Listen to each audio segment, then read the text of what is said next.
from the betting capital of the world. Giving raw and real breakdowns of mixed martial arts and recapping UFC events like no one else with producer Martin on the ones and twos and combat sports betting expert Effie. You're listening to Any Action Sportscast. Any Action Sportscast. So put your headphones on and let's take this podcast to the next level. This isn't a podcast. It's a sportscast. And in the main event, we have a Jairzinho Biggie Boy Rozenstruik taking on Shamil Gaziev.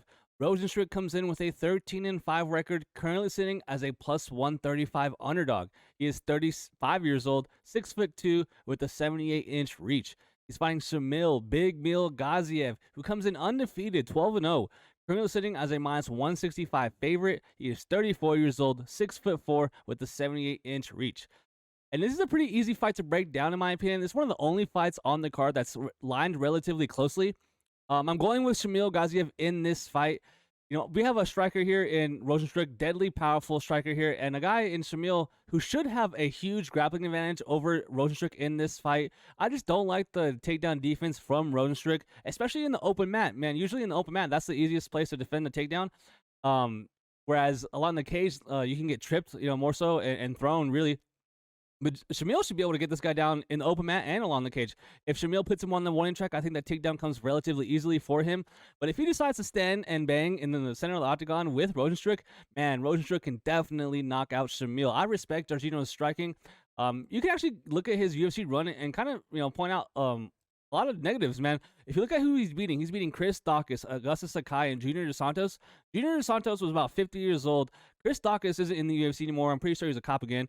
And Augustus Sakai is just a relatively mid UFC heavyweight. The guys he's losing to are high-level guys. I'll give him that. Jailton Almeida beat him. Volkov beat him. Curtis Blades beat him. He got knocked into next week by Francis Ngannou, lost to Cyril Gane. Those guys are all, you know, high-level fighters, whereas I don't really see Shamil in that same realm as them. But like I said, man, the grappling disadvantage here for Rozenstruik is pretty big. If Rozenstruik gets put on his back, if he gets his shoulders pinned on the mat, I don't think he's going to get up. I think that Shamil's going to pass his guard and it just ground and pound him really badly in this fight. It's just that Shamil has 2 rounds to do it. If this gets to the 3rd round, I don't see how Rozenstruik loses this fight, I'll be honest. But I don't think it will, man. My best bet for this fight is Shamil Gaziev in round 1 or 2. I don't want to get greedy and pick round 1. Or really a specific round. I'd rather clump them up together and try to find a book that offers that bet, because I do think that Shamil's, you know, win probability is just the most likely in those early rounds. If this gets extended, I think that Shamil will be struggling to get the fight down, and on the feet he should be lumbering and slowing down, whereas Jairzinho Rozenstruik doesn't load up on his strikes. He's very quick with his kicks. He's very thudding low left kicks to the calves, and he has a powerful jab, man. A straight jab, doesn't have to throw looping hooks, and he can put you down with just a straight punch. So Shamil needs to get this fight done, and he needs to get it done early, or else it can get really ugly here for him, and he could lose that 0. So give me Shamil Gaziev early. I'm going to go around 1 or 2. I'm going to go with a ground and pound finish. I don't think he gets a sub, but if he does, maybe he snatches up the neck. You know, not too confident on how he actually finishes the fight, but I do think that he finishes it on the mat in round 1 or 2. And up next, we have Vitor Petrino taking on Tyson Pedro. Vitor Petrino comes in undefeated, 10-0, currently sitting as a minus 300 favorite. He is 26 years old, 6'2", with a 77.5-inch reach. He's fighting Tyson Pedro, who comes in with a 10-4 record, currently sitting as a plus 240 underdog, 32 years old, 6'3", with a 79-inch reach. A little bit of a size advantage going here for Tyson Pedro, an inch taller with a 2-inch reach advantage. And yeah, man, I'm going with the favorite again here. I'm going with Petrino in this fight, but I have my worries, man. At minus 300, oof, that's a lot, man. I'll be honest, that's a lot. I figured he was going to be around minus 250, minus 275, and stay there. But it seems to me that a lot of people are parlaying him, betting him, you know, and really pushing that line. So we have a fight between 2 bangers, man. I don't foresee anyone really trying to force the grappling here in this fight. If we were to see it, I would predict it being Petrino being the one to try to out-grapple Pedro. Pedro off his back is not very good. Actually, he's bad. I'll go as far as to say that he is bad off his back. If Petrino does get this fight down, he should have a lot of success here, in my opinion. But even if he doesn't, even if he stays on the feet for 15 minutes, I still lean Petrino in this fight, man. I like the kicks from Pedro. He's 10-4 with 10 first-round finishes. So if he does, you know, finish Petrino, I feel like his likelihood of doing it has to be early.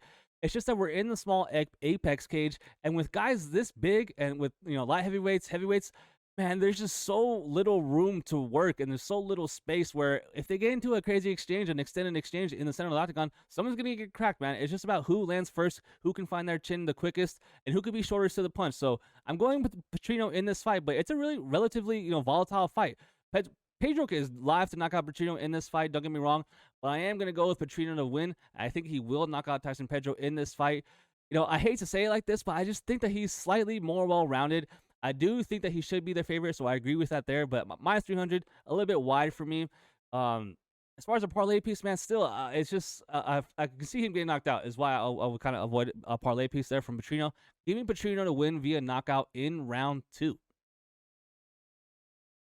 Up next, man. So this is where the rest of the video gets kind of crazy. We have Alex Perez taking on Mohammad Mokaev. Alex Perez comes in with a 24-7 record, currently plus 285. He is 31 years old, 5'6", with a 65-inch reach. He's fighting Mohammad Mokaev, who comes in undefeated blue chip prospect, 10-0, sitting as a minus 360 favorite, 23 years old, 5'7", with a 70-inch reach. Now, you're going to hear a lot this video, but bro, that line is wide, dude. That line is crazy wide. That line is wider than the lines I used to do in the bathrooms at the bars. This is crazy, man. This is absolutely crazy. Mohammad Mokaev is going to win this fight. I have a lot of confidence that he will win this fight, but let's not act like he's just some guy out there going out and just destroying every single person he fights, man. He was down on the cards to Tim Elliott. If that fight against Tim Elliott would have gone to the scorecards, he would have lost. Like, that's crazy to me. I mean, I thought he was winning the fight, but it's just, that's how he fights. He's first of all, he's a wrestler, right? So he's going to be grappling, a very elite grappler, right? And a crazy extensive amateur record before going pro in MMA, and a childhood wrestler, man. This guy's been wrestling since he was a little kid, and it's elite. You can definitely tell. But the striking still needs some improvement, man. And his striking defense as well. Alex Perez on the other side, though. I mean, god dang, I don't know how this guy's in the UFC still. Look at this guy's record, guys. All those C's you guys see on the screen right there, those are all canceled fights. Some are his fault, some are their opponents, but that's still insane. Look at this. Schnell, Askarov, Schnell, Askarov, Albazi, France, Kopp. I mean, this guy never fights. He has 2 fights in the last 4 years. That's just so crazy to me. So I don't even know what kind of guy we're gonna get. But let's say if hypothetically Alex Perez does show up to the fight and he doesn't pull out of the fight on fight day or miss weight, he's a relatively good fighter. His striking is definitely better than Mohammad Mokaev. The leg kicks are better than Mohammad Mokaev here, but the grappling is just too much from Mohammad Mokaev. I think Mohammad Mokaev gets the fight that he wants. I feel like he gets the fight down. I actually think that he gets a finish. So he's coming off 3 straight, I believe, 3rd round finishes, right? So you would think, oh, damn, let's just lay it on the round 3. I think he might actually get it earlier than that. It's actually crazy, guys. I have to say, I know he's awesome. I know Mohammad Mokaev is a fan favorite. He's really good. But, bro, he actually had some bad moments against Malcolm Gordon and people like Tim Elliott. So, like, I don't know, man. I do think he's going to be a champion or at least fighting for a belt one day. But it's a little early, dude. A little early to be betting minus 360. I get Alex Perez is about the most fadeable fighter you could ever have on the roster. But if he does show up, if he actually does make it to the scale and they do have an actual fight, he's not a total bum, all right? He's not that bad to where I'm just laying him minus 400 on unproven prospects. So give me Mohammad Mokaev. Give me Mohammad Mokaev inside the distance. I'm going to go via submission. As far as what round, I think he gets it done early, man. I think he gets it done early. I think Alex Perez makes weight, gets paid, and then gets cut. So, hate to be a hater like that on him, but give me Mohammad Mokaev. I think he stays undefeated. And if you're gambling on him, man, you have to parlay him because at 360 straight, that's kind of wild. Give me Mohammad Mokaev via submission. Go round 2. And up next is a very interesting fight to me. We have Umar Nurmagomedov taking on UFC newcomer Bekzat Almakhan. I'm just calling him Bekzat for the rest of the video. Umar, yeah, undefeated prospect again, blue chip, 16-0, super talented guy. He's currently minus 1,400 on the money line, absolutely insane. 28 years old, 5'8" with a 69-inch reach. The guy he's fighting is making his UFC debut. Bekzat coming in with a 17-1 record, currently plus 725, 26 years old, 5'7" with no reach listed. So, when we have this type of scenario, obviously Bekzat getting signed to the UFC, making his debut against a top contender, very rare, right? And it's because of the booking situation with Umar. Umar, I guess, is having trouble fighting fights. No one wants to sign and fight this guy, which is kind of crazy to me. Because if you beat this guy, you're in line for a title shot. Like, this is like the top tier kind of guy you want to be fighting. I guess he's having trouble finding fights to the point where the UFC had to go outside of the organization to get him a fight. And the thing with this is you see the money line, minus 1,400, plus 800 on the other side. And you would think this guy's a total bum, but he's not. He's 17-1 with a ton of pro experience. And I will say this, man, he seems to be pretty decent on the feet. He can set up his strikes. He's not one-dimensional at all. I thought going into his tape, he was just going to be like some wrestler or like a grappler, type guy, Eastern European guy from Kazakhstan. But he's a pretty good boxer, man. I like the counter striking from him. I like the kicks. He's very high head kick, or very quick, I should say. But it's just Umar, guys. Umar Nurmagomedov is going to win this fight. It's just about how, right? So right away, minus 1,400, we have to get off that. We have to look at a different way to bet this fight. So to me, it's method of victory, right? I don't want to mess with the over-under, although I do think it actually has more likelihood to extend than it does to finish early. Umar, if he goes out there and just completely walks through this guy and finishes him in round 1 or 2, I feel like not enough people are going to be like giving him props for that, because that's actually a really impressive performance here, because Bekzat is not a bum, like I said. But Umar, he had a full camp for this, right? Coming off surgery in a fight where he was supposed to fight Corey Sandhagen. So Umar's right there. He's right there, on the cusp of fighting for a belt soon. And I just think that it's too much to overcome in your debut. This reminds me of Diego Lopez fighting Mazvar Voliev, where, yeah, Diego lost, but it was one of those where, like, he looked good against a top 5 guy, to the point where we're like, okay, let's see how he looks, going forward. And he's walking through guys. He's crushing guys. Now he's on UFC 300. So, I mean, hopefully we can get a lot of good performances from Bekzat here in the future in the UFC. But as far as this fight, I'm going with Umar Nurmagomedov, and I'm actually going to go with a submission here. I'm going to go with the late third-round submission from Umar. I don't think he's going to be wanting to take a lot of damage. I think that he's going to go in there, get him down, get the guy out, and get out of there. Ramadan's coming up, so I feel like this is a good opportunity for Umar to win, go through Ramadan and come back for a title eliminator fight, hopefully against Corey Sandhagen. So Umar, dude, I know you guys see that last name, you think he's just a wrestler, but he's very good striker, man. I love the kicks from Nurmagomedov. He's just so dynamic, man. And fast, dude. He has so much speed. So, I mean, I can go on and on about how good Umar is. Give me Umar to win this fight inside the distance. I'm going to go with submission round 3. Crazy. Minus 1,400, right? Like, who's to say Umar doesn't roll his ankle right before the fight starts like Brian Ortega? But up next, man, we have one of my favorite fighters in the UFC. Shout out to my boy, producer Martin. He put me on Astro Boy a while ago. We have Matt Schnell taking on Steve Astro Boy Erceg. Matt Danger Schnell comes in with a 16-7 record, currently sitting as a plus 250 underdog. He is 34 years old, 5'8", with a 70-inch reach. He's fighting Astro Boy, who comes in with an 11-1 record, currently minus 310, 28 years old, 5'8", with a 68.5-inch reach. And one of the reasons why I like Astro Boy so much, because, I mean, right there on the screen, you can see his picture. But if you were just to see this guy and see him in the gym or walk around, you wouldn't be impressed or intimidated. He's like an unassuming guy, regular looking guy. But he's a killer, dude. This guy's a savage. Very good striking, very good jiu-jitsu. I like his striking because he's comfortable off his back foot. He can snipe you. He's a very good counterpuncher. Or he can use his length and go forward. Good kicks to the body. He manages range really well, in my opinion. I really like him on the feet. But on the ground, he's open and getting taken down. He doesn't care. He can work submissions off his back. Good sweeps. And can pass your guard at relative ease. He's fighting Matt Schnell, who, to me, is just way too hittable, man. This guy has terrible striking defense, and also, not for nothing, he has a ton of scar tissue on his face. To me, Matt Schnell is a Tony Ferguson, Nate Diaz type of guy where, yeah, he can go through wars, but I think that's bad for you, dude. Like, why are you going through so many wars? Like, dude, get some striking defense, and he's easily cut. So I think Steve Erceg is going to absolutely crush Matt Schnell in this fight.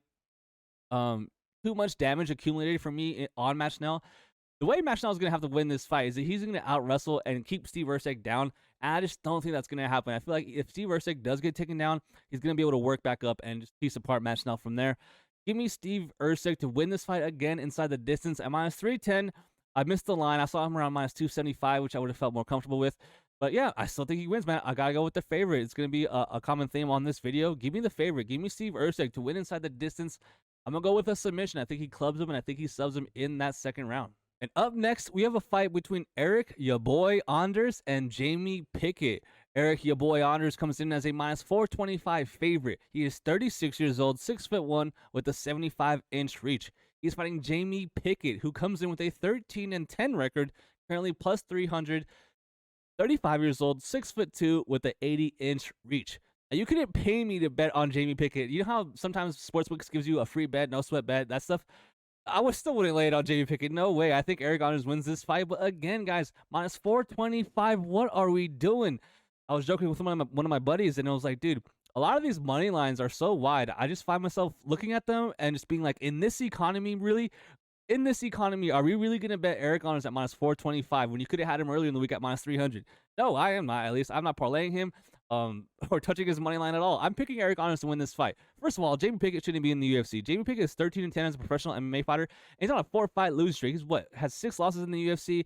And it's been terrible, man. This guy is just a complete not UFC level fighter, in my opinion. I have no idea how he's still in the UFC. They're not even feeding him to a prospect now. Like before, you at least justify giving him to a prospect like Bo, and having them dominate him to where you could build up the guy, hype up your prospect. But now they're giving him Eryk Honors, a 36-year-old fighter, where neither of these guys are going to be fighting for a belt or anything important in their future ever. Sorry, but Eryk Honors should win this fight. I think Eryk Honors is better every single area in MMA than Jamie Pickett. Jamie Pickett is going to have to clinch a lot in this fight. He loves to clinch and cage push his opponents and really land damage from there. He's going to have to elbow Eryk Honors a ton in the clinch. I just don't see it happening. I think Eryk Honors is more physical, stronger, and more well-rounded in MMA than Jamie Pickett. I feel like he can win any single area this fight goes. As far as the actual prediction, I'm going with Eryk Honors to win via decision. But if he finishes Jamie Pickett, I would not be shocked. Jamie Pickett, I am so low on. I cannot be lower on a fighter than I am on Jamie Pickett. Give me your boy. Give me Eryk Honors. I think he walks absolutely right through Jamie Pickett. And at minus 425, I can't do it. Sorry, but I really probably should, though. I really probably should parlay Eryk Honors. I just can't do it, man. I'm down 10 units. I'm not in the, I don't have the privilege of betting Eryk Honors at minus 425. I don't have the privilege of parlaying him either. So give me Eryk Honors to win this fight via decision. Up next, we have a late notice replacement fight. A few of these fights left. I think 2 or 3 of them left that we're going to talk about are super, super late notice. This is one of them. Ludovit Klein taking on AJ Cunningham. This was announced, I think, yesterday or the day before. Ludovit Klein coming in 24-1 on his record. He is currently minus 835 on the money line. Huge favorite, almost minus 900. 29 years old, 5'7" with a 72.5-inch reach. AJ Cunningham coming in on, I believe, 6 days' notice. 11-3, currently plus 575 on the money line. 29 years old, 5'10" with a 71-inch reach. So even if this wasn't booked last minute, and even if AJ Cunningham had more than 6 days to prepare, I do think that Ludovit Klein would be a sizable favorite. I don't know about minus 900 favorite, but I do think that he would be the better, the favorite in this fight due to the fact that he's a better fighter. He is more experienced and way more well-rounded than AJ Cunningham. The big thing with AJ Cunningham, to me, in this fight is, for one, I don't believe he's a 155er. I think he should be a 145er. This will only be his second fight at 155. But two, his striking defense is really bad, man. We saw him on Dana White Contender Series. Who is this guy? The Steven guy. The Steven, I don't know how to say his last name. That fool, he crushed AJ Cunningham. Like, that was bad. AJ Cunningham put on a terrible performance on Dana White Contender Series.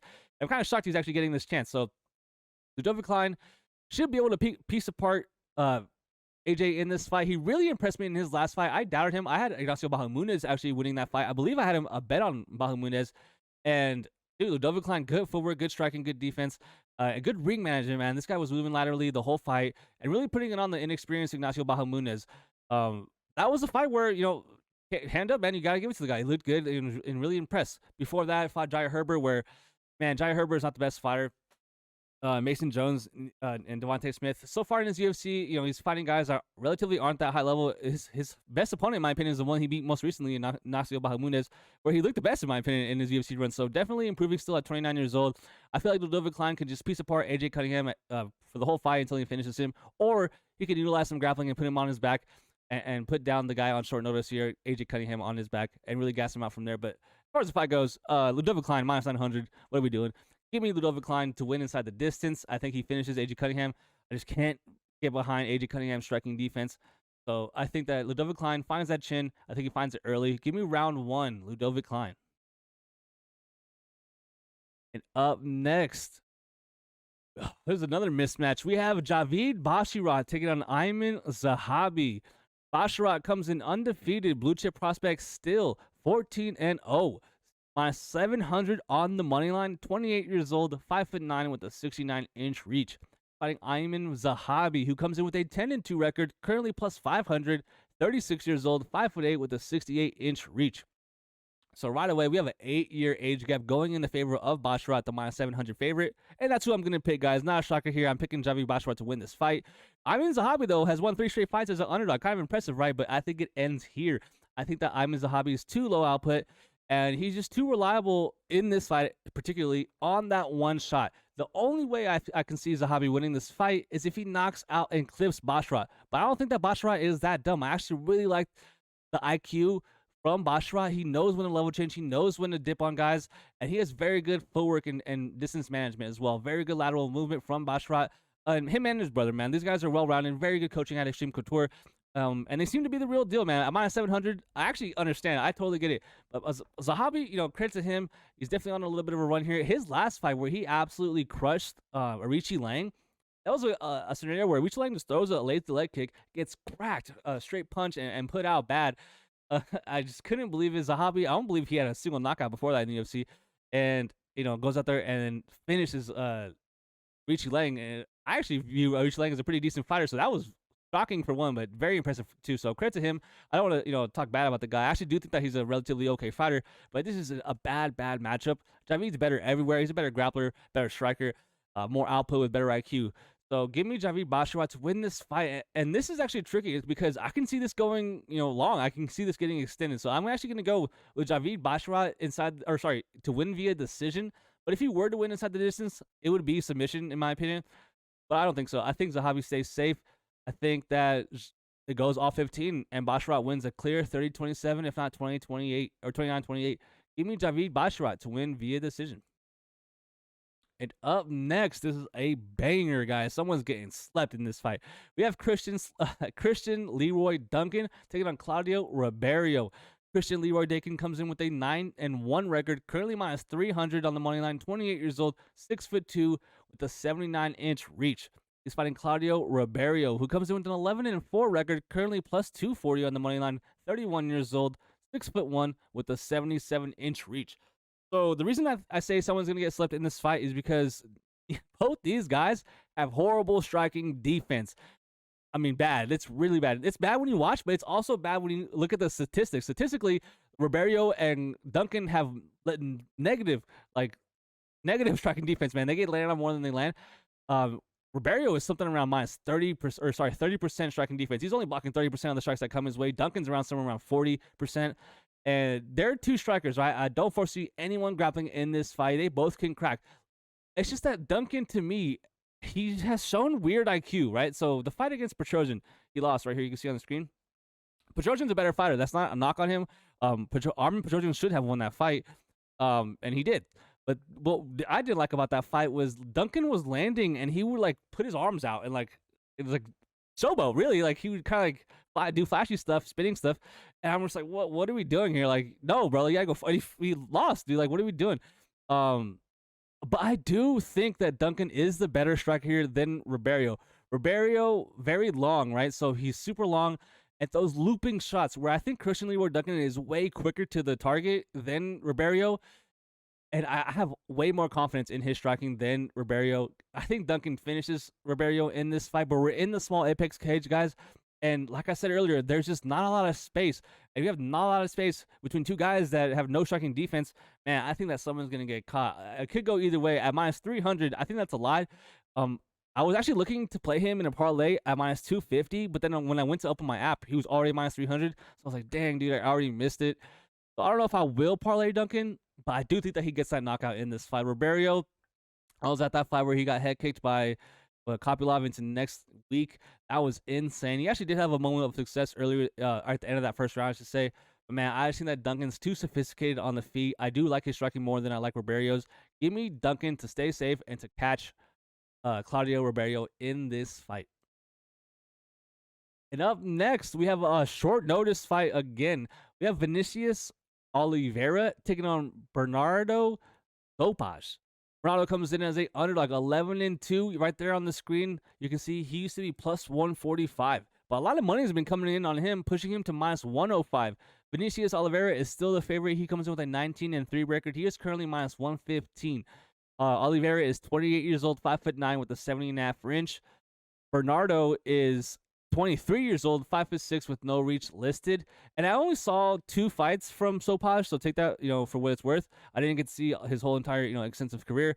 And I mean, one of them was like 2 minutes long, so it was a pretty quick fight. From what I can tell, he's very good hands, good boxing, and good counter striking. He's okay going like backing up, getting backed up, and just sniping you, man. If you get loopy, and just lazy really with your striking, Bernardo can crack, dude. He can really find your chin, and that's one thing that worries me here in Oliveira. Oliveira is wild, dude. This guy goes forward, swinging crazy bombs, and he's just physically imposing on a lot of his fighters. He overwhelms a lot of his opponents, and he eventually catches them. So this is going to be interesting because the way Vinicius fights actually plays into what I saw from Bernardo. Bernardo, like I said, very good counter puncher in the 2 times I saw him fight. But man, I think that Vinicius probably should still have enough to win this fight. If it gets extended, I don't know. I want to sit back and watch this one as a fan, kind of collect intel type fight.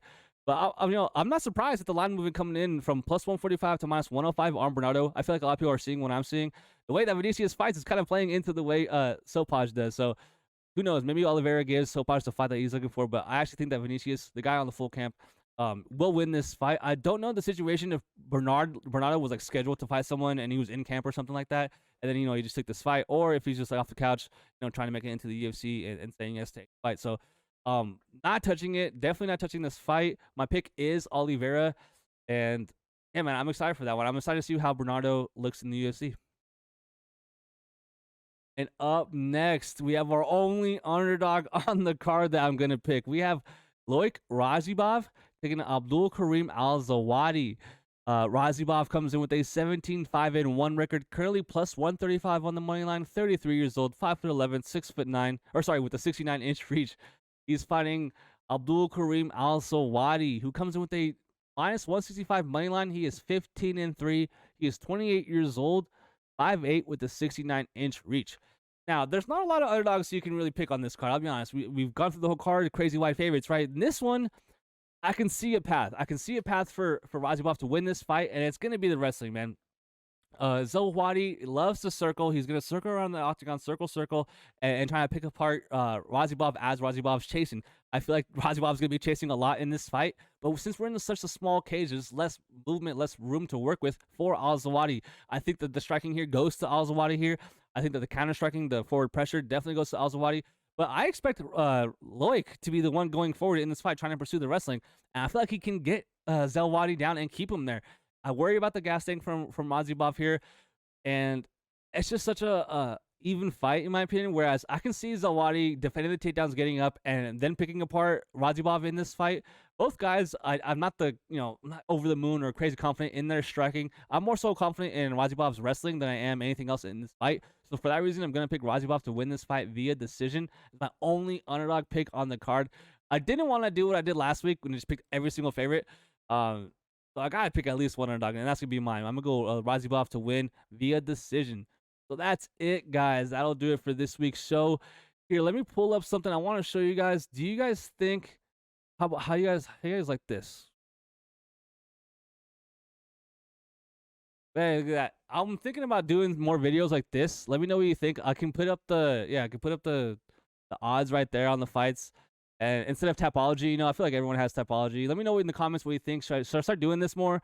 Get the newscast, desk going, or should I go with the Tapology stuff? So yeah, man, we have down 10 units on the year, guys. I appreciate all you guys watching here. At this point, you should be watching on who to not bet on, as far as who I'm betting on, to fade me or whatever. But my picks are doing well, man. 9-3 last week, and we just so happened to bet on 2 of those 3 losers. So, man, tough luck, but we're gonna bounce back. I'm not doubting myself.